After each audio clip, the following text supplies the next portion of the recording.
Hallelujah. Okay. Mukama yebazibwe nnyo mikwano gyaffe. Twebaza Katonda n'olwaleero nti muli balamu tuli balamu. Katonda atukoze bulungi. Twagala okumwebaza olw'okutuwa ekisa ekyefaanaanyiriza olugero lwa Luka 18.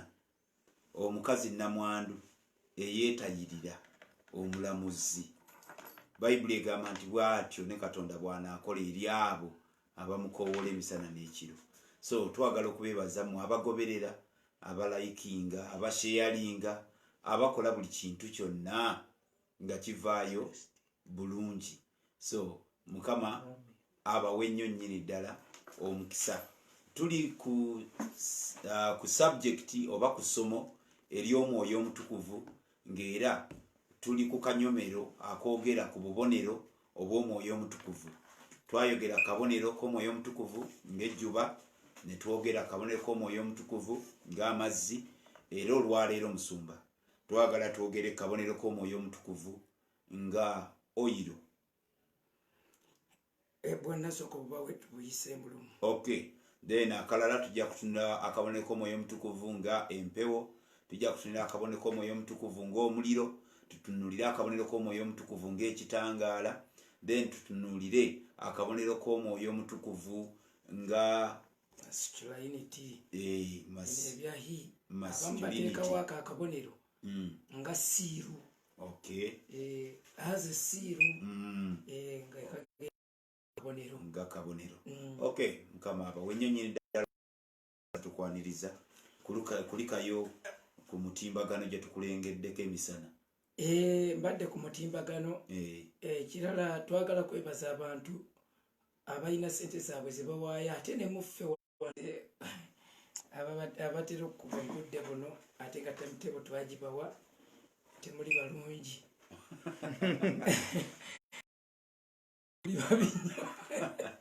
Naye tubadde tugaa nti abantu abatussaamu ssente tubadde tulina bye tugezesa ebintu bingi. Twagala kufuula omukutu ogwa online church nga guli ku standard, nga tubawo ekintu ekiri ku standard, ffenna tuyigire wamu. Kaakati abantu abatandise okusonda ssente za kamera tube nga tetukwatira ku ssimu. Muli bagezi mu ngeri etasangika. Musawo yeyakisooseemu n'ayiwawo n'agamba twetaaga kamera tuwulire ng'enjiri eyo.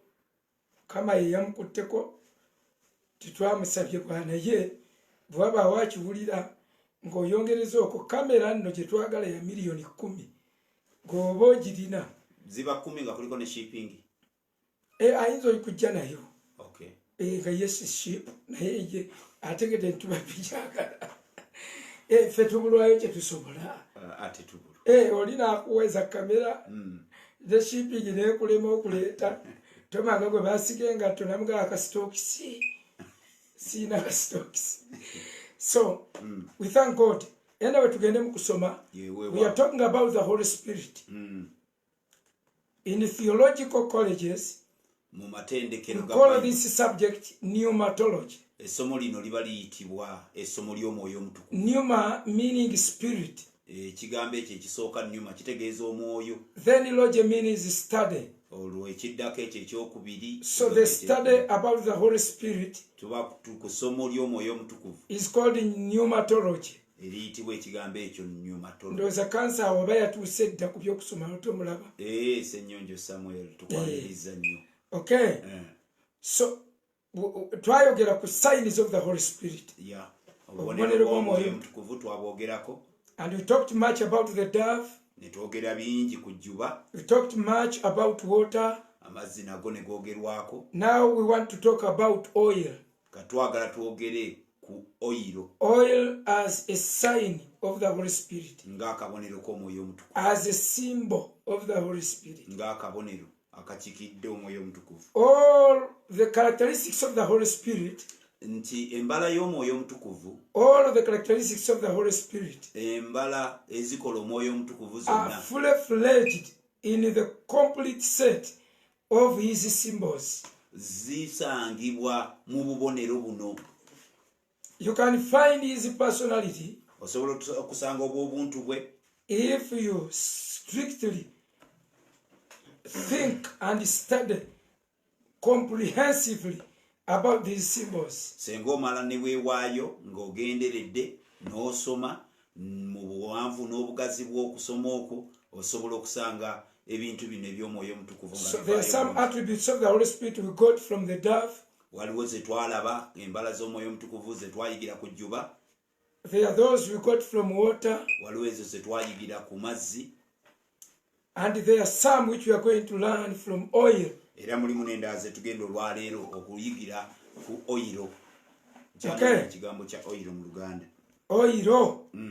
Amasa kyokka sikimanyi bulungi mu Luganda. Mu kitwalireyo teri atamanyi oyiro. Taata yamuyitanga woyiro. Woyiro.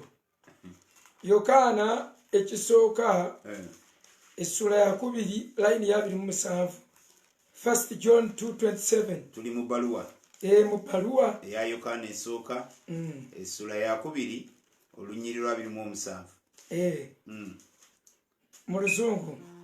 Mu Luzungu olunyiriri lwa 27 agambye, as for you, the anointing you received from him remains in you, and you do not need anyone to teach you, but as his anointing teaches you about all things, and as that anointing is real, not counterfeit, just as it has taught you, remain in him. Very good.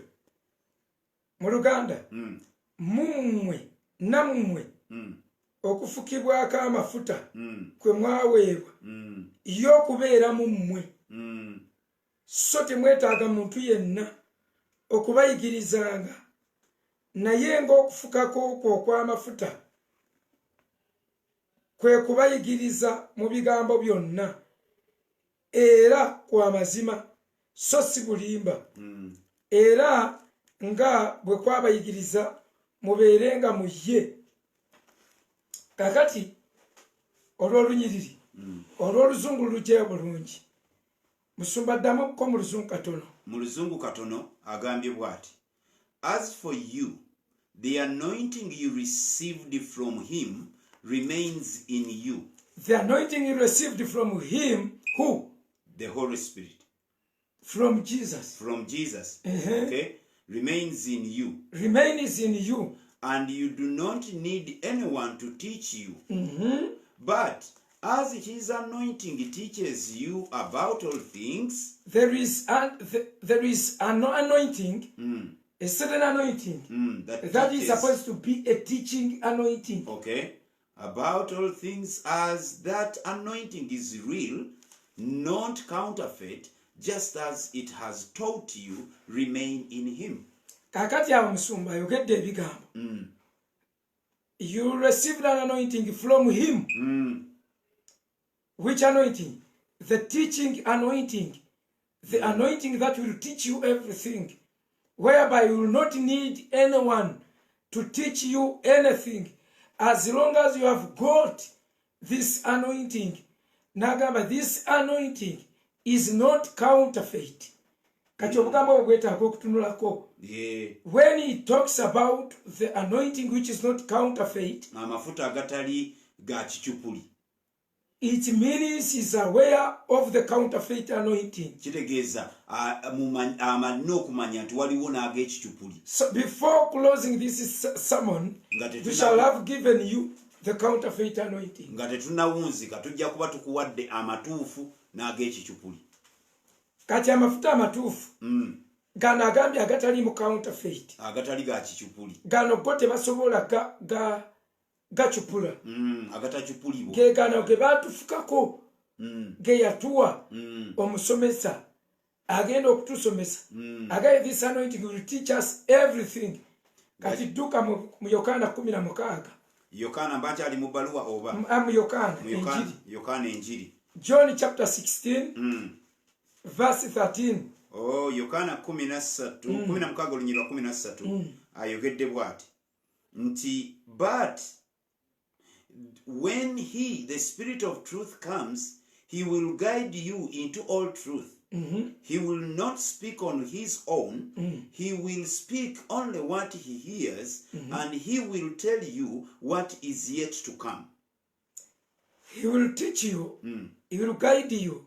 He will tell you about the future. Kati ge mafuta ge bogerako. The Holy Spirit bamulifalinzeeko nga amafuta.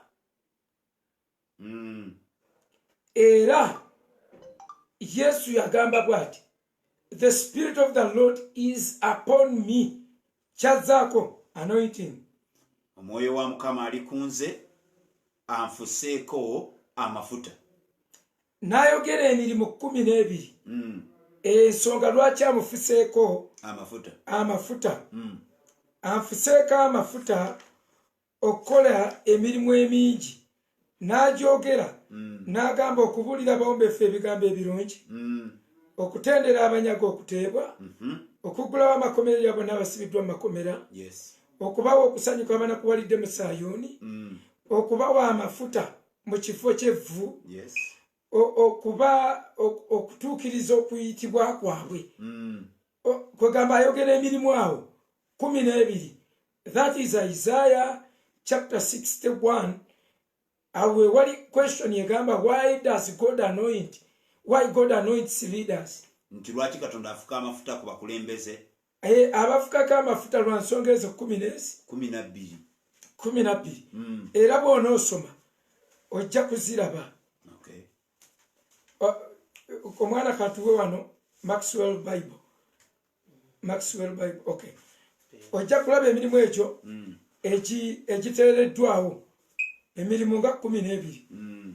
Yesu ayogera afuseeko amafuta. Ani afuka amafuta? Omwoyo omutukuvu afuka ku Yesu.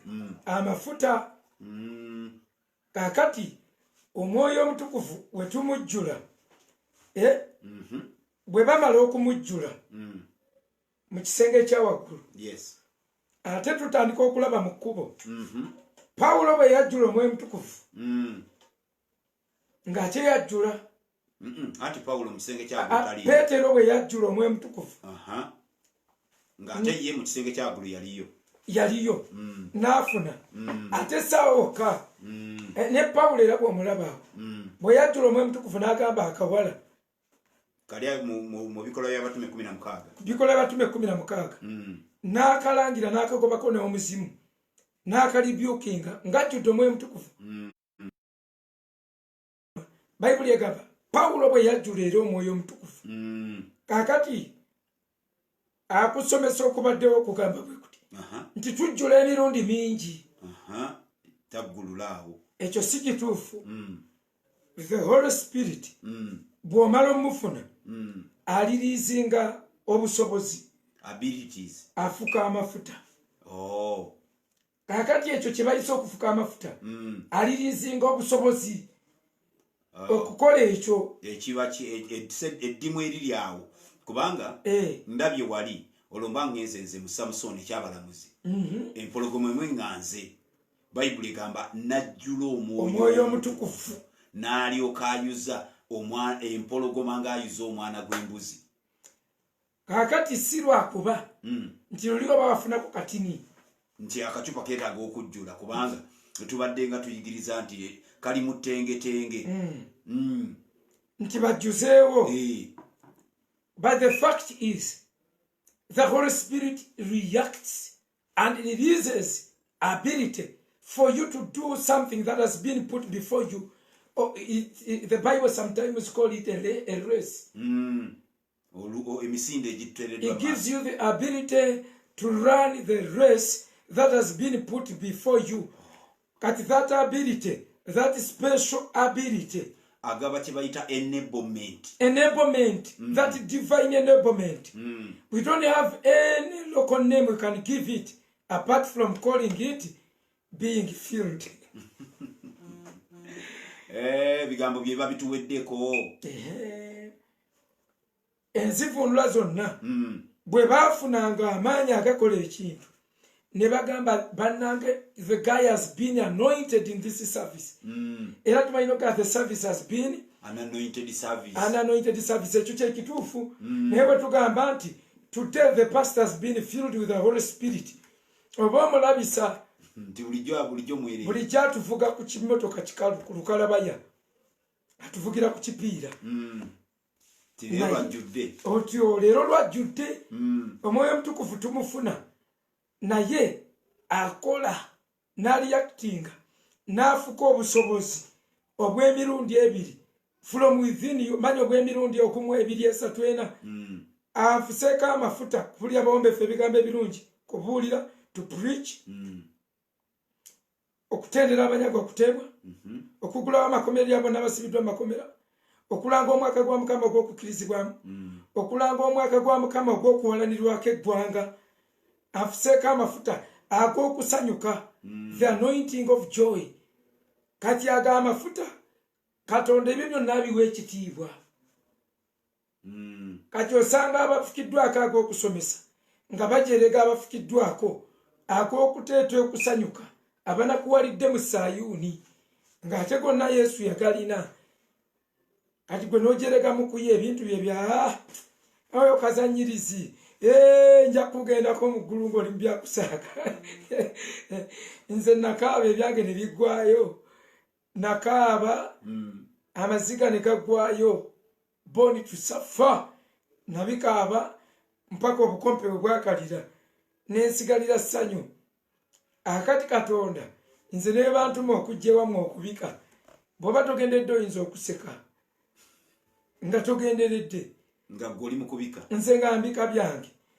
Naye toyinza kuŋŋamba nti era abaana batera okunjeregerera awo ne basaasira ne ndaba bali Yesu byagamba abanoonyeza omulamu mu bafu.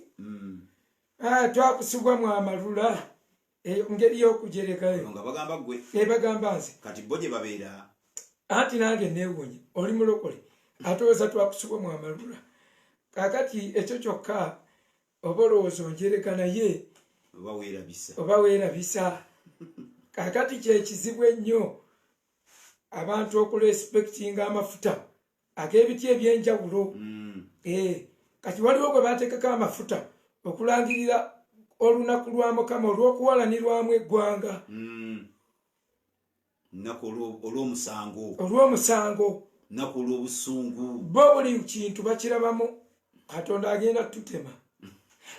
Mbazze eteereddwa ku kikolo. Embazze eteereddwa ku kikolo.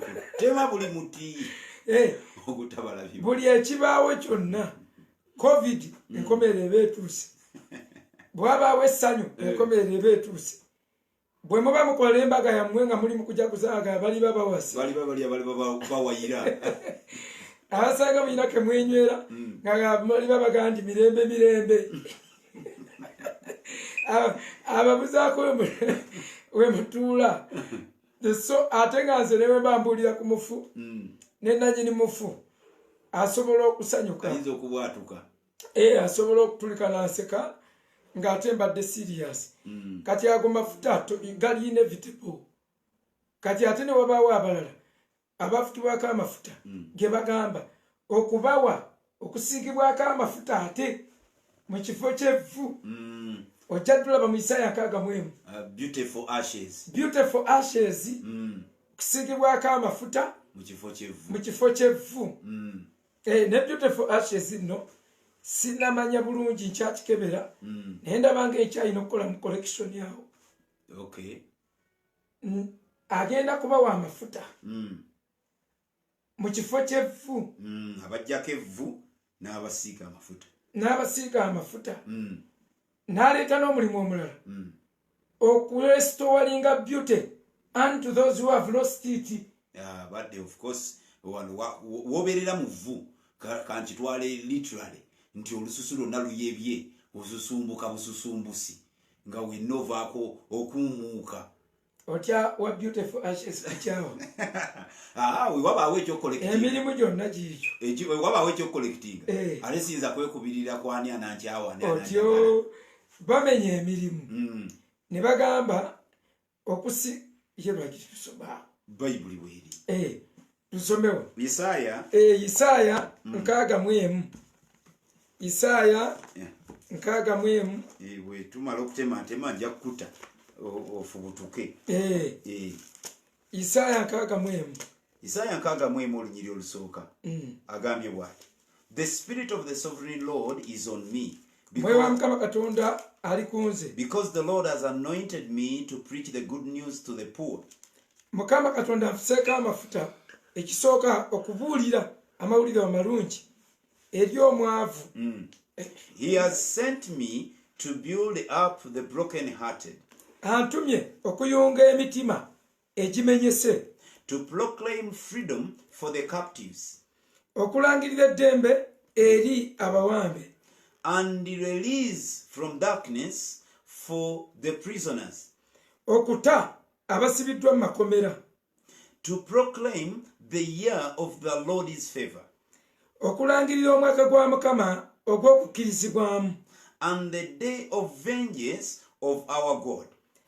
N'okulangirira omwaka gwa Mukama ogw'okuwalanirwamu eggwanga. To comfort all who mourn. Okubudaabuda abakungubaga. And provide for those who grieve in Zion. Era n'okuyamba abo abanyigirizibwa abayita mu bulumi mu Sayuni. To bestow on them a crown of beauty instead of ashes. Okubawa engule ey'obulungi mu kifo ky'evvu. Kati ekyo kyagamba to restore beauty mu versions endala. To those who have lost it, to those who have lost beauty.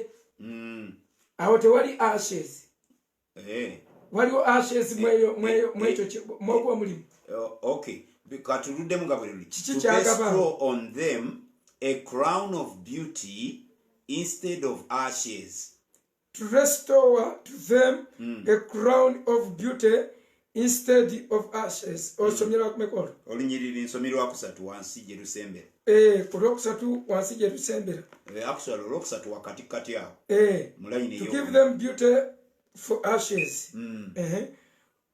Oil of joy for mourning. Kibadde kyatabuse kunze wali. Okay. Beauty oil. Yeleta gladness. Yewa gladness. Yegaba essanyu. Ashes. Beauty. Ashes is substituted by a crown of beauty. Awabadde evvu. Bateekawo engule ey'obulungi. Very good. Then awabadde ennaku. Bateeka oil of gladness. Good. Kitegeerekese kati tukiri fines. Okay. Nkitegedde. Okay. Bulungi nnyo. Kale. Okay. Tweyongeddeyo. Yes sir. Egyo gyonna emirimu gye bamuwadde 12. Omwoyo omutukuvu Kristo teyagikola lumu. Okay. Olwali omulundi gumu mu Bayibuli lwe boogera nti Yesu n'asanyuka. Ne bagamba nti Yesu was happy, Jesus was joyous, Jesus celebrated. He was happy in the heart. Yasanyuka kwa omulundi gumu. Bayibuli egamba tikitange ebigambo bino wabikisa abagezigezi n'obibikkulira abaana abato. Era Bayibuli egamba nti Yesu n'asanyuka mu mutima gwe. Wakayo bakyogerera tewaliwo walala we yasanyukirako. Naye ekyo olw'okuba nako baali mafuta kukamufukibwako ng'alina kikola. Ebisigadde byonna byagendaga bituukirira. Kati mu kubikola omulala we yandigambite bamwongedde omufukako. Kumbe ekiri omwoyo omutukuvu eyamujjula. Liri unleashing eno gy'akola okutuuka ng'apafominga kubanga kujjula mwoyo omutukuvu. Musumba tweyongeddeyo twagala tusooke tuddeyo tuli ku oil. Yes. Oil ali origino ye mwoyo omutukuvu akufukiddwako. Ye mwoyo omutukuvu muffe gwe batasobola kufeekinga. Abantu basobola okufeekinga ku bintu byonna naye tebayinza kufeekinga ku mwoyo ono omutukuvu ali mu ggwe. Ono yaleeta enjawulo. tasobola kubetrayinga the spirit in you. Era Bayibuli bwegamba mu Yokaana ekisooka 4:4 nti ali mu mmwe asinga ali mu nsi. Tolowooza nti kikola ku Sitaani yekka. The anointing in you is better than the anointing that comes from out. He who is in you is better than any he will come from outside. So kiba kitegeeza musumba nti bwe tuba tutambulire connotation eyo egamba nti amafuta agali mu mmwe g'amaanyi ga muwendo nnyo okusinga ag'ebweru. Okusinga ag'ebweru tigano ge batusiiga mu kyenyi gasobola okuba fake nga fake. Kubanga n'entembeeya gye gatembeeyezebwa ne saakasi ne kaligijja agagenderako gano golaba gavudde Nigeria, gano golaba Isirayiri wennyini waliwe mu ntaana ya Yesu omuzabbibu we gwamira bwe baagakamudde gugambye jangu abantu baliiridde sente ku bintu ebyo. Ensebbiddwa ku kigambo mafuta si kibi naye bakyabyuzinze enkozesa yakyo kubanga Makko 6:13 in fact ayinza okuba yekka yakola quotation ye 6:13 ti bagenda ne babuulira enjiri ne babaleetera abalwadde ne babasiiga amafuta. 6:10 Mark the book of Mark 6:13. Okay, ekitabo kya Makko 6:13 mu 6:13 ayogedde bw'ati, they drove out many demons and anointed many sick people with oil and healed them. They anointed many sick people with oil and he healed them. Not the oil was not the healer. The healer was Jesus. They anointed many sick people. And batadeko he with oil and healed them. Who healed? Of course abafuka amafuta someyo Luganda. Okay. Kubanga baleeta abalwadde bangi ne babasiiga amafuta etyo ne bagoba emizimu then ne bawonyezebwa abantu ne bawonyezebwa. Okay. Kikulu nnyo 6:13 ne bagoba badayimoni mungi ne basiiga amafuta ku balwadde bangi ne bawona. Kristo yawonya. Kituufu ekyo. The healer will never be substituted. Tubasiiga amafuta as an inclination for your faith, to link your faith to the master, to the healer.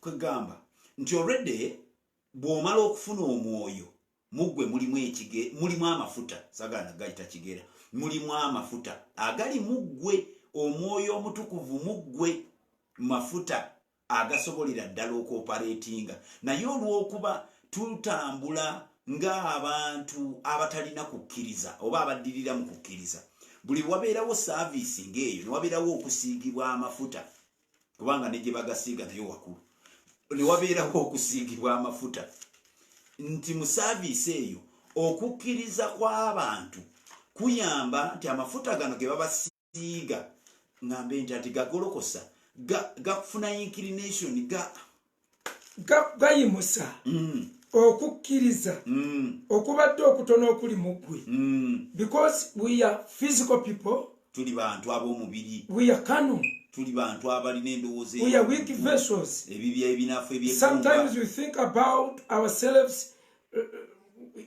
in a literal when we cannot believe in ourselves, actually what tukite tutya twerowozaako mu ngeri enkendeevu, twerowozaako bubi with a low self esteem. otyo kekagambaako tikya yakoogera lumu teyakaddamu. Wuliriza, twerowozaako ng'abatagasa, twerowozaako ng'abatagwanidde, kakati omusajja wa Katonda bwajja n'agamba going to anoint you n'owuliranga ali qualified okufuna ebiddako n'oyimusa okukkirizako okukkiriza ne kukuwonya. Your faith heals you. Naye Kristo yakikkiriza amafuta gakozese era n'atugamba ne mu Yakobo 5 waba mulwadde bwe wabangawo omulwadde mumwe muyita abakadde gweroza lwaki oba amafuta ge gawonya lwaki akugamba okuyita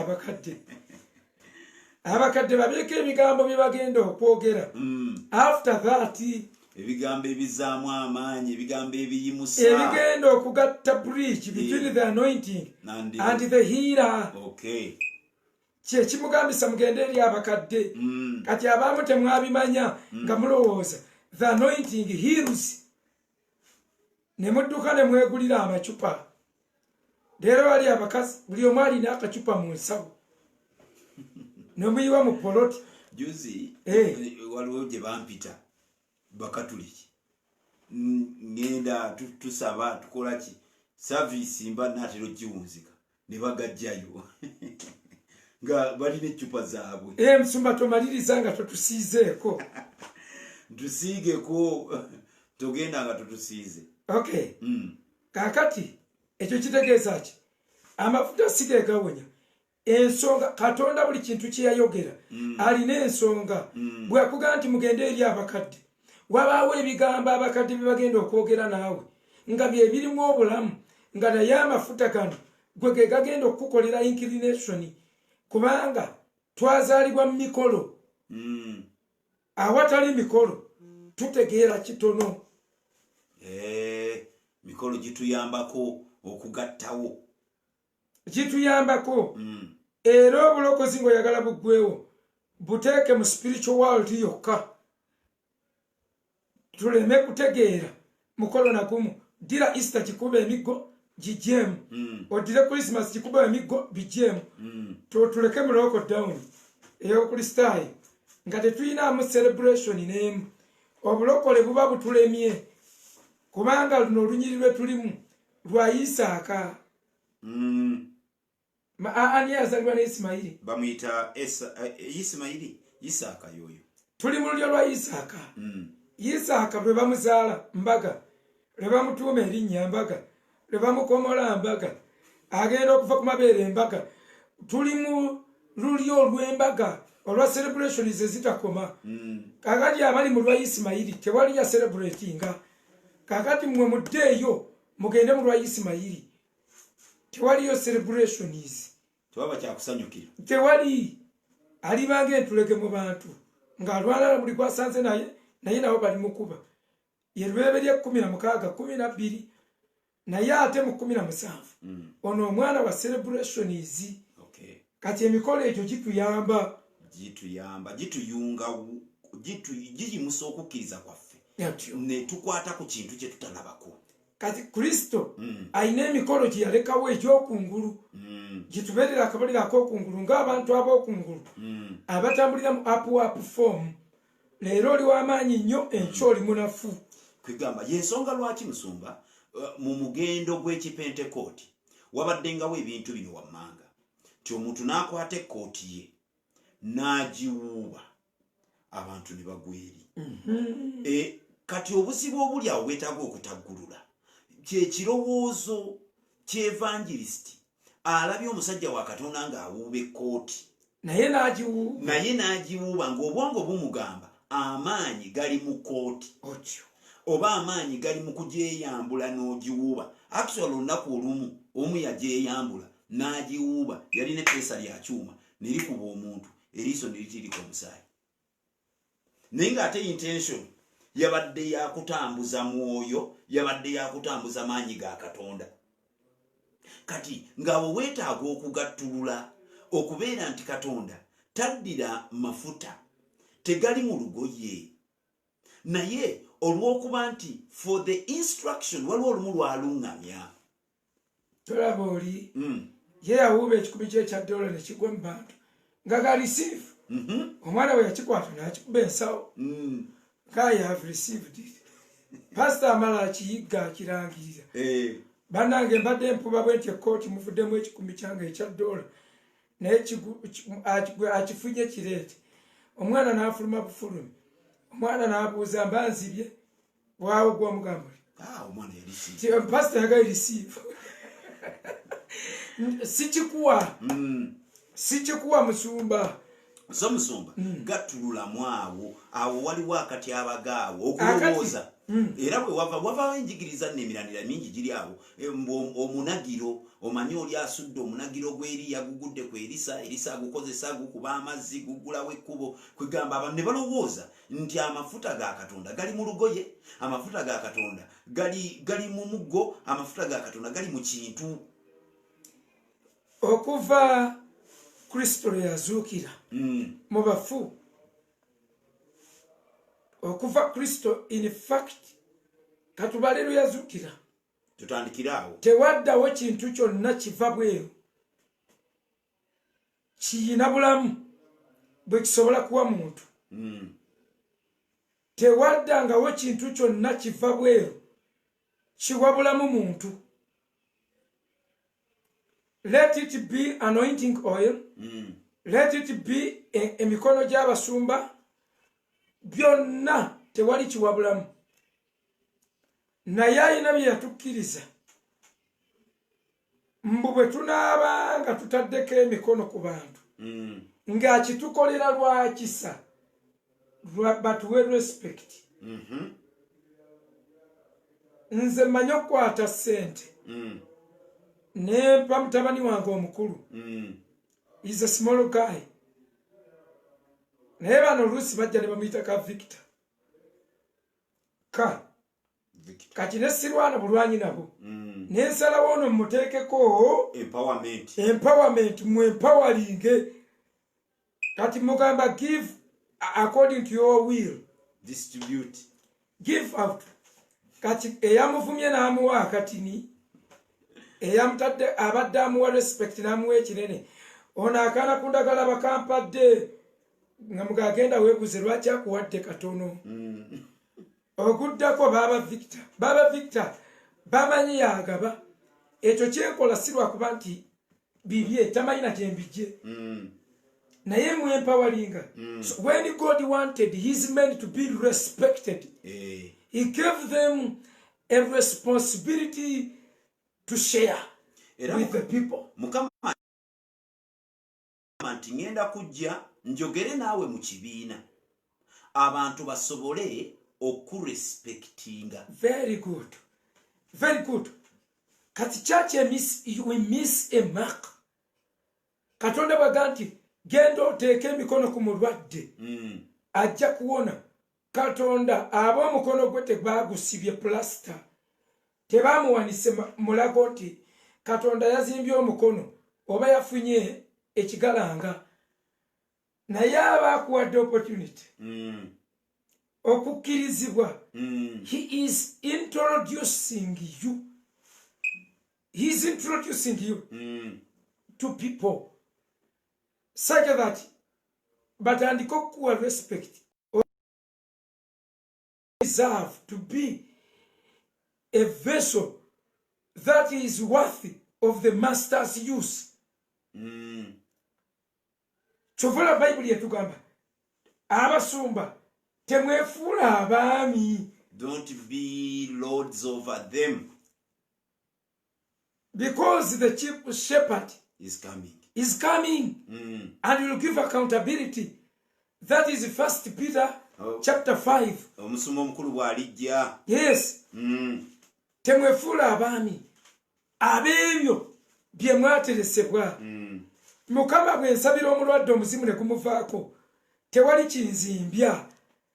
Lwaki nategeera ekyama nti sinze. It's not all about me. Era bonna abakitegeera they have walked with God. Era ne bamalako naye. Mu Luzungu tulina akagambo ke tukozesa. Taligaye musumba, that is a nugget. That is a gold. That is a treasure. Eyo jjinja lya muwendo. Abantu bakyayawula eby'omuwendo. Eryo omuntu n'amanya nti siggwe. It's not me. Psalms 115. Jibikule. Mpaka we tunatuuka ku ddaala eri abasumba tetusobola kuwona malala. Bino bye tugamba nkutula amalala nga kutula tegakutuka. Amalala gakutuka kumanya who you are and the one who is using you. Era Yesu yankuwaako. Oh, verse 15 olusoka lugambye, not us. Not about us, not unto us. Oh Lord, not us. Not us, oh Lord. But your name be glory. But your name. Ako kamala. Sife ai mukama. Sife. But your name. Wane musumba. Omwoyo natugeme ekyo kyokka. Ajja kuba atukubye empiso ey'obulamu. Kubanga omuntu abulira bubuulizi Samoni. Abantu ne basanyuka oba katugeze ne bakuba engalo. Oba ne bakwatibwako. Ne bafuna n'obujulizi. N'afuluma ng'azimbye ng'awulira. Nkugambye agula ne omulala amwogereko. N'omala tomwogerako. Toddamu tebaddamu kubuulira awo. You have to gratify the man of God. Ladies and gentlemen, this man of God, mukuyejjera di ye yakikoze. Olwo nawe notambula ng'ozimba. How can I forget the jiggers which ate all my tires? Ngamba feet. Nerabira nti envunze ezaaluma emipiira. Ebisinziiro. Musumba. Yes, sir. Bayibuli etulaga. Mu Yokaana 17. Olunjira lwokusatu ku nsonga eyo. Yokaana 17:3. Ngenda ddukuwa na luno ndukuwe. Yokaana 17. Olunyiriri lwakusatu. Bw'omala obajjukize tutuuse tutya eyo. Yokaana 17 olunyiriri lwakusatu lugambye. Now this is eternal life. Now this is life eternal. That they may know you, the only true God. That they may know you, the only true God, and Jesus Christ. And Jesus Christ. Whom you have sent. Oyo gwe watuma. Timuno bwe bulamu obutakwawo. This is life eternal. Okutegeera Katonda omu ow'amazima ne Kristo. We don't need to. Abantu tebeetaaga kutegeera gwe. Abantu tebeetaaga kutegeera nti mukuye ye yasabye. Tebeetaaga kiruma okukola ebyo byonna nga tebakutegedde. To acknowledging, tuseemu ekitiibwa. Nedde nnyo waliwo omwana yazuukirira ku kyaki nga neggalidde naye mu office eyo muli administrator. Akaana kaali kasiraamu ne kasabira ne kazuukira. Ba ashas abamu baategeerako. Ne kateeka ku faani ne nsaba Bishop ali aweya bw'aba yagadde. Pastor Bonnie is much aware. Ajukira. Tebayinza kwerabira kintu kifaana bwe kityo. Ekyo tebakyerabira. Baba bafunye bufuji ekizibu obulya. Naye nga bakijjukira. Akaana bakazuukira. Nkakwasa nnyiniko. Nnyiniko agenda. Kagaalo ssebo kasomya up to senior 6. Nze buli weekasanga mba musanyufu. Buli weekalaba mba musanyufu. Buli wempulira ku bikafaako nsanyuka. Era juzi nali ku family radio. Omuwala yakaleeta mu church n'akuba simu. N'asanyuka kwolwo. Naye that is a miracle. Ebirowoozo by'omanyi okuŋŋamba singa kale nagyadvertisinga nemmanyika nnyo owulira amalala amazima. Olutala abasumba tuluteeka awo ku malala okucakala. olunyiri lutuwe otugulye ne lwaki twazzeawo. Luno lulimba Kolinso kyakubiri essula ya 10 olunyiri lwa 18. Njadusoma mu y'oluzungu owulirize. Musumba bw'anaakwatibwa akajja basomera mu y'Oluganda. Bakolinso ekyokubiri 10:18. 10:18 natuuseewo ddasoma. Lugamba, for it is not the one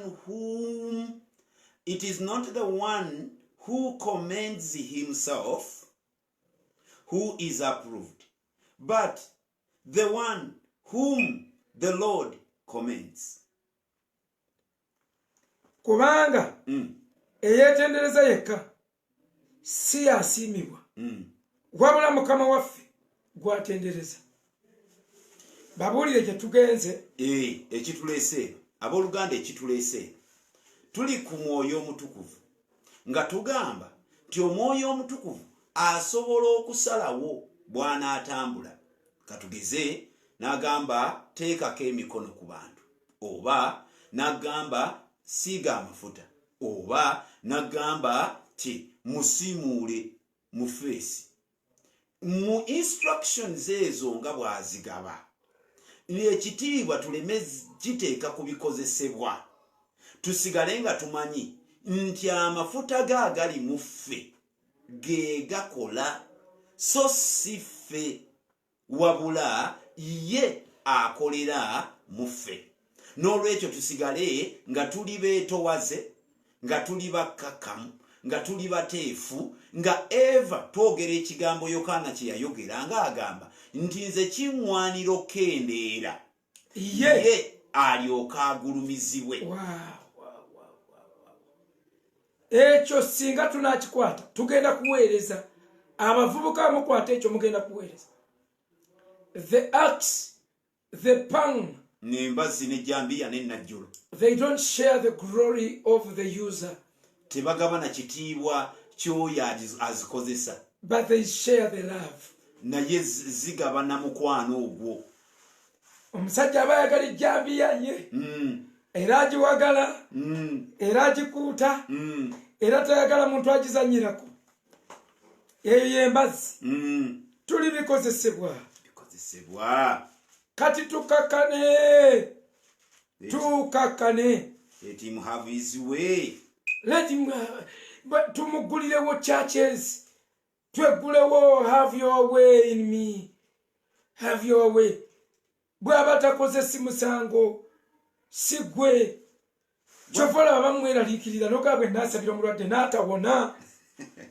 Abantu banaagamba batya nga tawonye. Bwe nabulira enjiri ne batalokoka kubanga gwe. Naye ffe tulina kugendawo ku sayiti bw'aba talokodde yamanyi. Naye nga Musumba okimanyi nti ebyo bye bibonoobono bye tubonyeebonye mu lugendo lw'okulaba olugendo lw'obulokozi. Tubonaabona. Olina olaba abantu. Olaba nze ntera okubeera ku WhatsApp okwo. Omuntu n'anyiga left. Naye left ebonyabonya ababa bakulira WhatsApp. Bad administrators. Kati ate nze engeri gye natandikako okwekolamu omulimu. Nsanyuka nsekala musesi lwaki. Nze ebirowoozo byange biŋŋamba. Abantu abayiwa mu lugendo lwa Isirayiri bangi. Naye abamu nga si Bayisirayiri. Buli gw'olaba nga they don't belong to you. Some people are trying their luck. They are testing you. They are testing bagezaako alabe. I mean, nange bwe nabeeranga. Life is like this. People come, people go. Nga bwekiri nti si gwe wabaleese. Feel the same way when they are going. Basiibule. Tosiibula na kusiibula tokifanako. It is not your si kikyo. So Musumba twabadde ku mafuta. Yes, amafuta actually tetugogeddeeko Musumba. Simanyi nakumanya. Kubanga tuwogedde ageebweru tubaye tugatta kano ag'omunda, the operation ey'Omwoyo Omutukuvu mu ffe, engeri gy'akwatagana ne activities eziva ebweru. Ne tugamba galiwa ku gombi agalirayikira okubeera faked. Agabeera faked geebweru.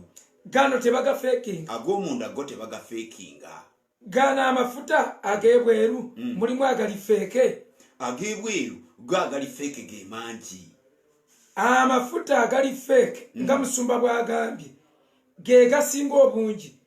The only anointing oil Katonda gwakkiriza ali mu Exodus chapter 30 verse 22 to 37.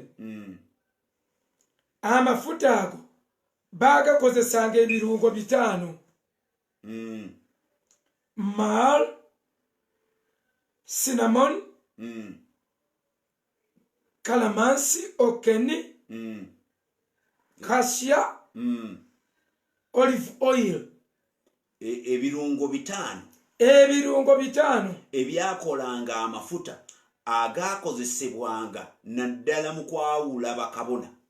Mu kwawula bakabona era gegamu kabona ge yakozesanga nga galimu ekirungo ekyokujjukiza okuyitibwa kwe era okugasiiga. It was part of prayer that Father, you ordained me to pray for the sick.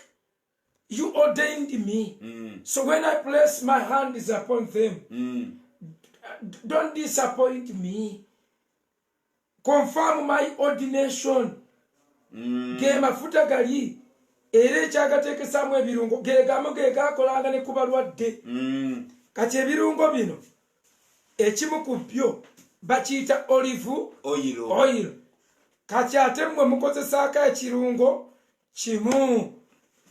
Ekirungo kimu bannange tujja kutereera bwe munaaba mwagala. Tujja kutereera. Musumba oli bwakugamba nti combination ekola oba doctor eri BCM stroke oba BCG stroke M. Otyo gwe nojja n'oganze ngenda kukolako chemistry oyinza okufuuka doctor. Nogamba kankole peemu mu kifo kya combination no pepe jula ya kapapa cho nokolako kamu noganja kusomako physics bano baba wadde MCCCO bone bajjako o mbona baba kola combination basomyeko subject emu bagambye mal, cinnamon, calamansi, cassia, olive oil bye birungo ebikola amafuta agasiigibwanga mu Isirayiri era baagakoleranga ku lusozi lwe bayita the mountain of olives. Olw'okuba we waavanga olives ennungi ne bateerawo ddala wali abakola nga bambukira ddala ku mount of olives. Ekyo nkisoma wa Leviticus 24 verse 1. Ekyabaleevi Baleevi 24 olunyiri olusooka. Leero tuwanvuyeemu naye kabadde keetaagisa. Tukyalina endakiika zaffe 5. Okay. Baleevi meka? Baleevi 24 olusooka. 24 olusooka. Twogera ku mafuta. Okay. 24 olusooka agambye, the Lord said to Moses, command the Israelites to bring you clear oil of pressed olives for the light, so that the lamps may be kept burning continually. Eyo bwegambye siyo wewa ku lusozi. That is Leviticus chapter 24 verse 1. 24 verse 1. Okay, kituufu nakyo. Then the Lord spoke to Moses, saying, command the children of Israel that they bring to you pure oil of pressed olives of the light to make the lamps burn continually. Kakati version yange gamba olusozi lw'emizeituni lwerwo ekyekifu we bajjanga emizeituni manya emizabbibu emirungi gyavanga ku lusozi olwo. Kati Yesu Kristo yalina okwidentifyinga with the mountain, that mountain. Where oil came from. Good oil, pure. Pure oil. Yeah, if Jesus was to be tested, was to be checked in the Old Testament as a pure oil also, as a pure anointing. Kubanga agamba ebigambo bye bwe bulamu gwe mwoyo. Okay. Mubiri teguliko kyegasa. Yo mwoyo yaleeta obulamu. N'ebigambo bye mbagambye gwe mwoyo. Gwe mwoyo. Kati kyekyamutwalanga ku mountain of olives. Of olives. Erisozi olwo terulina linnya. Kati Musa bwe yagamba bajjeyo pure oil kyekifo Yesu yagendanga n'asabira for pure oil okuuma amafuta ge bamufukako nga gali pure oil ye yennyini yanoonya purity. Kati mmwe be basiiga olive yekka, olive kubanga wali olives zo bwe baakamuliranga naye amafuta gano geetikka erinnya, ekirungo kino kyetikka erinnya ekya olives nga bw'owulira Sheero bwe yawamba amasundiro g'amafuta, nga mobile money bwe yawamba. Amazima gali nti sente zoyisizza ku UTL abantu era baziyita mobile money. Sindikira ka mobile money ku simu yange eya Mango. Abamu neza Airtel bakyaziyita mobile money. Tolaba emyaka gy'abaana baffe abaddako bajja kutandika okusoma nga bagamba nsomerera bwa Museveni kubanga okuva lwe yazaalibwa ye president. So Musumba, ebintu bino ebirungo byalina kye byogera eri omulembe ogwaffe. Okay. Nga mal ng'ekirungo mu mafuta kitegeeza meekness, ng'okabavunulira obuteefu. Nga cinnamon etegeeza gentleness, obukakamu oba bukakamu, gentleness. Cassia ng'etegeeza humanity, kubeera omuntu obw'obuntu. Mu bw'obuntu bw'obwo buvunaanyizibwa omuntu yenna ne bw'ateba mulokole. Tuyimamu okusaasira n'okukola ebintu bingi nga si mafuta. Mu buntu n'ogamba naye omukyala wange alya ntula ekindiisa ennyama mu woteeri mu buntu. Okako obuntu ako nga si mwoyo yagenda okugamba n'ebisolo bikalina. Embwa gye newayo bwegwa wansi egiyimiriramu n'etagiruma n'egivaako n'etambula n'egenda, nazo zirinamu ak'obubwa. Kati awo omuntu yenna bwaggwamu ak'obuntu. Nze bwe mba mukazi okufumbirwa omulokola ajjudde omwoyo, nfumbirwa omulokola alimu ak'obuntu. Oyinza okibaddiramu ekyo. Okufumbirwa omulokola ajjudde mu abanoonya abasajja ng'onoonya omulokola ajjudde nnyo omwoyo. Nze mba kuba ggwe nandinoonyezza omulokole alimu ak'obuntu. Ajjudde omwoyo ajja kale enkya abeere mukalu ng'enkya omwoyo taliiko, naye obw'obuntu tebukala. Humanity esigalawo. Ono ajjudde omwoyo, lwajjudde omwoyo lwakugulira ekintu, lwasanyukako naawe.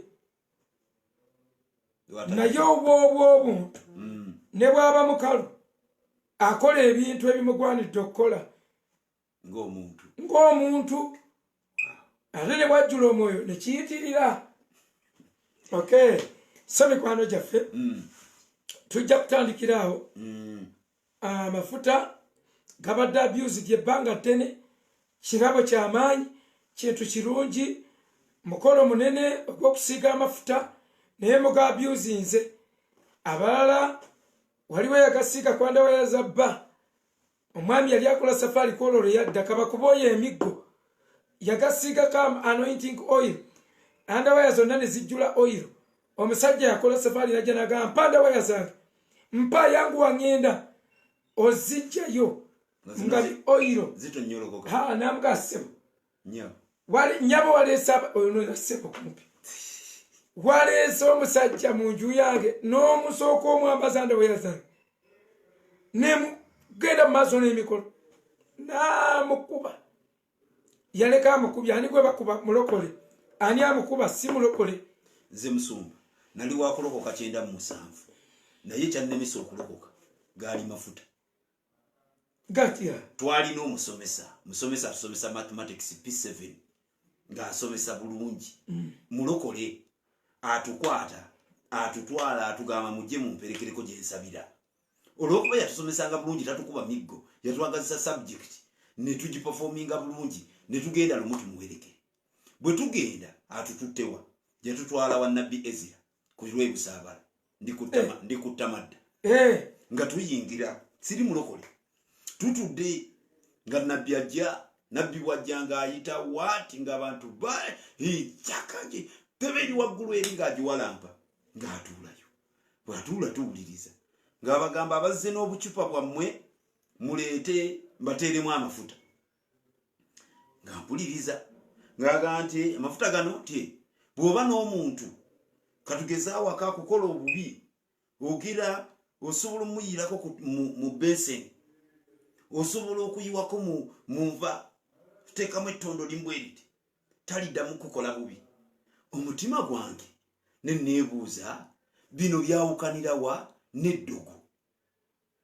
nga ndaba tebirina njawulo na ddogo lyewajjajja kati abalogo bonna abadduka mu nsi naye kye babala ne kitavaayo baddayo ne bakima eddogo ne baliyingiza mu kkanisa amafuta abantu ge balogesa kati bagayiwa mu nnimiro z'abantu mbwagitwale bagayiwa mu ngoye z'ababba baabwe mbwabamutadde mu ccupa bagakolako ebintu naye gabaleetedde obuzibu omulala ntera omwogerako yagayiwa mu yingini ya mmotoka wamuŋŋamba mmotoka y'abandi bagisanga esitatingamu nezikira najja naga mufeeyo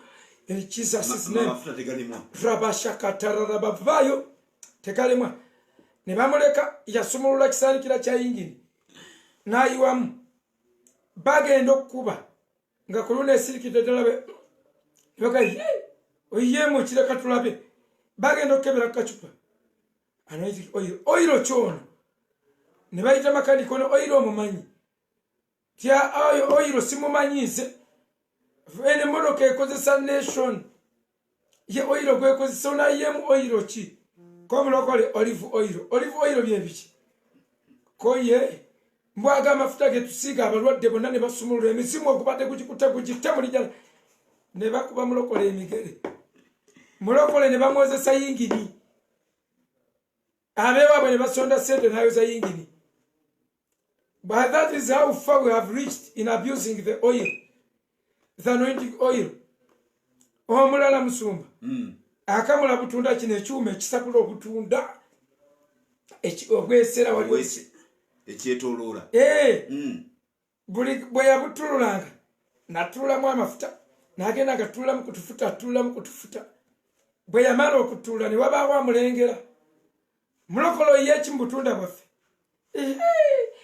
twajja bitegeera biwanvu bya mwoyo bino bya mwoyo bwe batyo bakanula amaaso nga bannyonnyola ebyomwoyo nga bamubiri bya mwoyo baba akyawoza bya mwoyo omulala n'agamba ayemu kyo manya balokola abalogo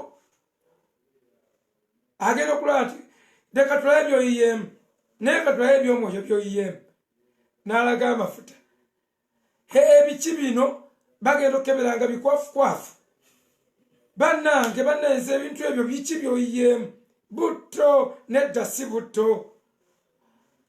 ne balala bwe bajja n'abalala ne bajja butto leka tulabe byayiyemu oyiro komu ti mafuta mulokole munazze tibannaye gano mafuta abamisiri bawulira nti mafuta abalala ne batandika ye amafuta mu butunda parafini otyo bagamba abala dizero ayemu dizero ayemu petrol abala yemu petroli ng'obenga onywa asaze akabiri tufenna tubake bw'abaawo nga bayita omuliro bakigwetere wololololo nga bakuba mulokole nga baasaba ekiraasi bya mulokole ng'obutunda babumuyiwisa baali bamuganya okuddamu okutabula obutunda naye oluvannyuma ennyo chairman bwe yeegayire ne bamuleka naddamu n'atabula obutunda eyo gye tutuuse mu buleezi obufaana bwe butyo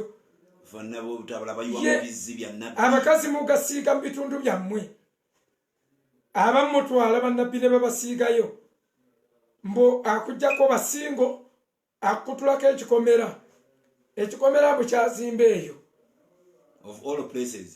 of all places bayibuli egamba bagasiiga wa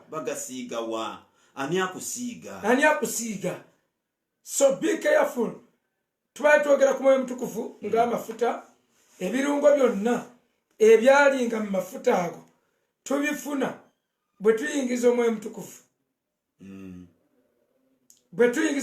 tubifuna bw'obeera naye meekness bw'obuntu tuyinza okufuna ayinza otuteekamu empisa z'obuntu oba okwongera ku mpisa z'obuntu kuba apo tusalibwa nabwo tusobola okufuna gentleness ebyonna tusobola okubifuna byokwegendereza era n'ebirala tujja bibawa so next time sumba tunayogera kabonero akalala saba obasabire eddoboozi lyo erijjuza obulungi omwoyo mukama yeebazibwe katusabe emikwano gyaffe awo wonna wooli osobola okuyimusa eddoboozi lyo wakati nga tusaba nga bwe twogedde ku oyiro ng'akabonero k'omwoyo omutukuvu oyiro ono akantu katono nnyo nga tuwunzika ngera nga tusaba nti oyiro nga bwe bamuteeka mu kyuma ekibadde kitatambula ekibadde mu friction ne kigonda ne kitambula bulungi bw'atyo omwoyo bw'abeera bw'ajja mu bulamu bwaffe alina byagonza enjegere ezaakwata ebintu ne bigonda ebintu ne bitambula ebibadde byesibye ne bisumulukuka obulamu n'owulira nga ku mulundi guno amaanyi si ge gasingamu obungi naye nga waliwo flow waliwo smoothness so omanyi bino ebintu byakubikula ate kati oli gwe bagula mu Isirayiri oyo muveeko nze kati owa mu Isirayiri kakuyigiriza ekyomunda oli ekyomunda kyakola ono webweru nga bwe bateeka giriisi mu kyuma ky'eggaali mu fuluweero eggaali neevaamu akakolaki akakaaba ajjawo lasting ajjawo friction ajjawo ebintuntu ebirala bingi so tusobola okusaba mwoyo n'atuyamba mwoyo n'atubeera n'atujjako bikompetitioni okulowooza nti emmere temale ofani mentality olowooza nti bwe ndya wano neeyomba njiridde ebyo n'ebintuntu bwe bityo mukama bampeera omukisa katonda omuyinza w'ebintu byonna tuzze mu maaso go omwoyo omutukuvu twagalako kwebaza olw'ekigambo kye tuwulidde tusabye mukama otukomeko tusabye mukama oyingire mu bulamu bwaffe mu bisenge eby'omunda mu nzigi z'emitima gyaffe egitaggulwangawo mu nzigi z'amagezi mukama mu ndaba y'ebintu attitudes mukama ayi katonda owejje gwoba oyingira omwoyo omutukuvu omubeezi tukomeko mu ngeri ey'enjawulo omubeezi tusaba amafuta ago ag'omunda leka gooperating omulwadde yenna waali abeere ng'asumululwa olw'amafuta ago omuntu yenna waali abeere ng'ayigirizibwa olw'amafuta ago ge yaweebwa lwe yakkiriza kristo okubeera omulokozi we olunaku lwe yajjula omwoyo omutukuvu n'abo abatajjulanga mukama tusaba mu ddakiika zino wabeere wakitoola mu ddakiika zino wabeere wajjuzibwa mu linnya erya mukama waffe yesu nga bayibuli bwegambye nti mwasamya akamwa kammwe nange nabajjuza mu linnya erya yesu omwana wa katonda omulamu tusabye omwoyo omutukuvu wabeerewo olulimi lw'omuntu olutoola ennimi empya mu linnya erya mukama waffe yesu wabaawo omulwadde twogera okuwonyezebwa mu linnya erisinga amannya gonna wabaawo abadde anyigirizibwa dayimoni tuziboggolera mu maanyi amangi ag'omwoyo omutukuvu nga tuziragira ogenda mu ssenyekalo mubeere baddembe musumululwe mu linnya lya mukama waffe yesu mukama abakole bulungi mukama abawe ennyo nnyini ddala omukisa amina musumbalanga crusade kubanga ebibuuzo ebyo biyitaawo ndowooza abasiraamu be babibuuza bayibuli ya Paulo simanyi biki bayibuli God blessed that is a lie ebyo byonna tugenda bila we shall address them. Abayisiraamu tubaaniriza tulina crusade sawa 5 zennyini sawa 5 ez'ekiro ky'olwaleero beera ku mukutu weekuumireko abayisiraamu bayite beewulirire baleme gamba nti gwe wabibawadde bayite babeereko bo beewulirire yirimu tuzisumulule nga bwe zitambula so njagala baaniriza sawa 5 zennyini tuli ku crusade last chance to the Muslims lubabu seriously basheeka we bali bajja kubannyonnyola ebintu ebyo mu bulamba bwabyo tukyakebera nabbi bwe tunamukebera omulamwa gw'ebitabo gujja bayibuli kitabo kya Katonda Qur'ani kitabo kya Katonda byonna tubirabye bye mwatuweereza mwebale nnyo abayomba kwegamba simwe musoose byonna tubyaniriza mikwano gyaffe abashiyalinga ekyo mukikolere ddala mukama abatuweere nnyo nnyini ddala omukisa mu linnya erya mukama waffe Yesu tubaaniriza mu kiro ky'olwaleero. May God richly bless you. Amen. Amen. Amen. Hallelujah.